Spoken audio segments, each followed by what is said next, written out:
Thank you. This is, let the record show, this is a very well-attended hearing. How many people in the audience are with staff or are staff members from one of the panelists? You all just raise your hand. Okay. The reason I asked that, I had a Homeland Security hearing one time, and the whole room was packed. Well, we had two panels. When panel one got up to leave, everybody in the room left. They were all staffers.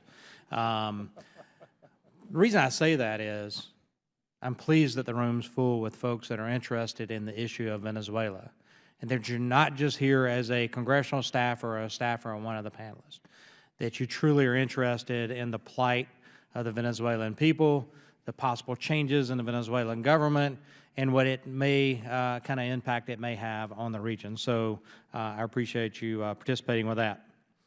Let's jump right in. Ms. Forsheimer. Why is the administration pursuing high-level diplomatic talks with the Maduro government when the Maduro government has such a blatant record of controlling all facets of the government, with the exception of the legislature now? They commit gross human rights abuses. They stifle the rule of law and freedom of the press. I thought Mr. Anderson's comments were great there. Why would we reward such a government with high-level diplomatic talks?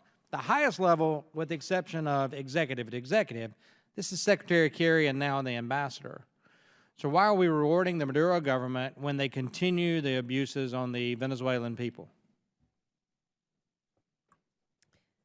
Sir, thank you for your question. As you noted, Under Secretary Tom Shannon is in Caracas today. His meetings are with an extremely broad range of Venezuelans. He is having a human rights roundtable. He's talking to members of the legislature, members of the opposition, and he is speaking with the government.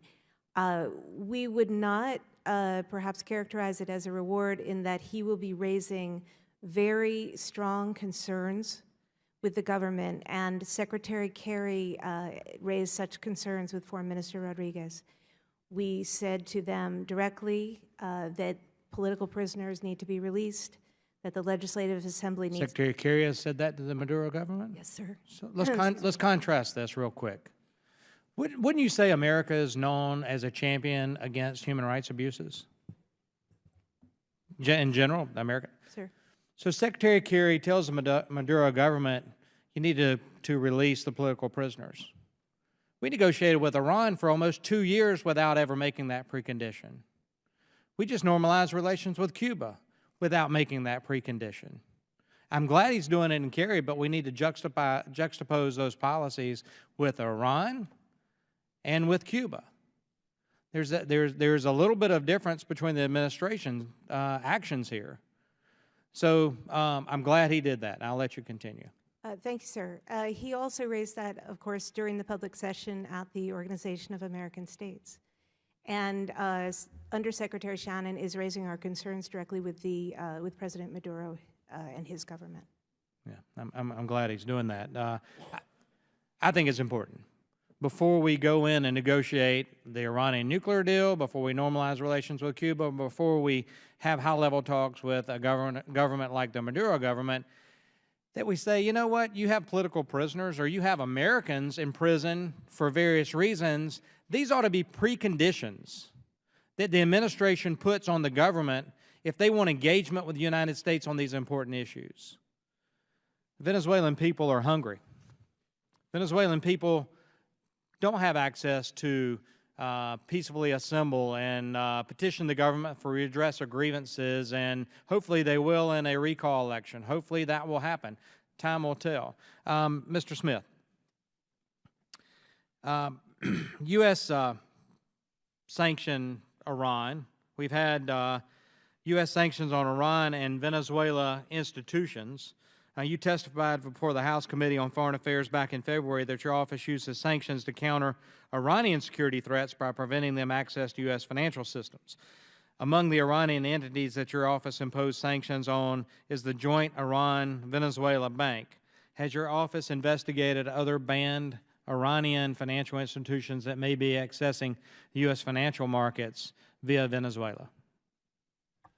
Sir, yes, OFAC acts as an instrument of U.S. national security and foreign policy, and we do investigate what we see as the evidence. We follow the evidence across the world where our sanctions programs occur.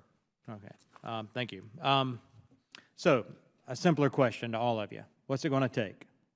What's it going to take to have changes happen in Venezuela? Is it going to take a new government? And that's going to take a recall, but it may take the imposition of democratic standards by the OAS may start the ball rolling.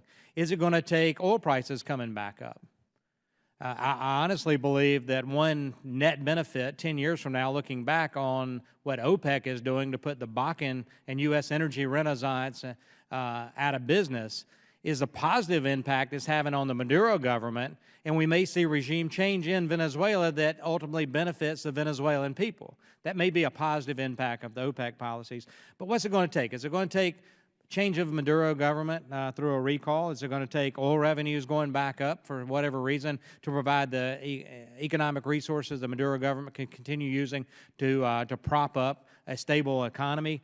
Is it going to take an end of the El Nino drought and replenish water in a lake so they can provide electricity? What's it going to take? I'd love to hear your thoughts on that. And Ambassador, I'll start with you. I'm going to come all the way across. Okay, thank you, Mr. Chairman. My own view is it's going to take, you've got to get changes in the policies that the Venezuelan government is following. Now, whether this government changes its policies radically or the government gets changed out to a government that has different policies, that remains to be seen. But what they've so far refused to do is pretty much change anything. There's pressure internally building up on them, which you well described. All the consequences of their own action has generated a lot of internal political pressure. There is a growing international pressure on them, as you saw with the OAS resolution or joint statement that was passed in Santo Domingo, where a number of countries in the region that weren't so concerned before now are expressing concern and joining us in doing that. The other element of what it takes, though, is how do you have what's the mechanism for translating that pressure into a result? And we've really been pushing two possible ones. One is the recall referendum, which unfortunately has been repeatedly delayed by manipulations of the government. And the other is trying to get some kind of serious negotiation going between the elected members of the Assembly and the elected government to see if they can come up with a package of policy changes. Again, the government so far has not done that. The concern is that if you don't do one of those things to bring about a change in policy, that it goes on and on and on until something breaks, and then you don't have a peaceful course correction on the part of the Venezuelan government, but you just have a chaotic mess at the end. And so that's why we're putting our efforts into trying to create those vehicles for translating that pressure into a result. But it remains to be seen how that's going to work. Mr. Forsheimer. Thank you, sir. I agree with Mike about the vehicles. We're looking at the vehicle of dialogue, the vehicle of the recall referendum, and of course the regional pressure. But I just want to state that we look at two big goals: a sustainable solution in Venezuela, sustainable economic recovery, and we look at Venezuelans having their constitutional rights restored. And we want political prisoners released. We want the Legislative Assembly to have the rights and the separation of powers that is legitimate and under the Constitution. So saying that, don't you think that the U.S. position, the OAS, should be standing up for those democratic ideals? Sir, I do agree with that, and I believe that we are— Is that the official U.S. policy at the OAS? We support, at this point, all of those policies to support the constitutional measure of a recall referendum, and we support a dialogue as it is effective and useful. Is Mr. Fitzpatrick's position of the OAS going to be that the United States supports democratic institutions and principles within Venezuela, and that a recall election should happen? Is that going to be the U.S.'s position, the OAS? Sir, we believe that the recall process should proceed as the Venezuelan people want it to. Okay. I think the Venezuelan people want that. I think the Maduro government's actually putting it off. But I just want to make sure that we were clear about the U.S. position, the OAS. I'll go to Mr. Smith. What's it going to take? Sir, I'd say that's a question of foreign policy, and I defer to my State Department colleagues. We're here to be an instrument of U.S. national security and foreign policy objectives, but again, when it comes to the foreign policy, I defer to the State Department. Yes, Mr. Chairman, thank you for that question. I agree with the comments made by my State Department colleagues. We all want to see a prosperous and stable Venezuela, a Venezuela that maintains our strong and lasting ties with the Venezuelan people. When a resolution is achieved, and we do hope one will be, we at Commerce Department, working with the U.S. business community, can and will play an important role in ensuring a longer-term solution. Thank you. We'll probably have time for another round of questions.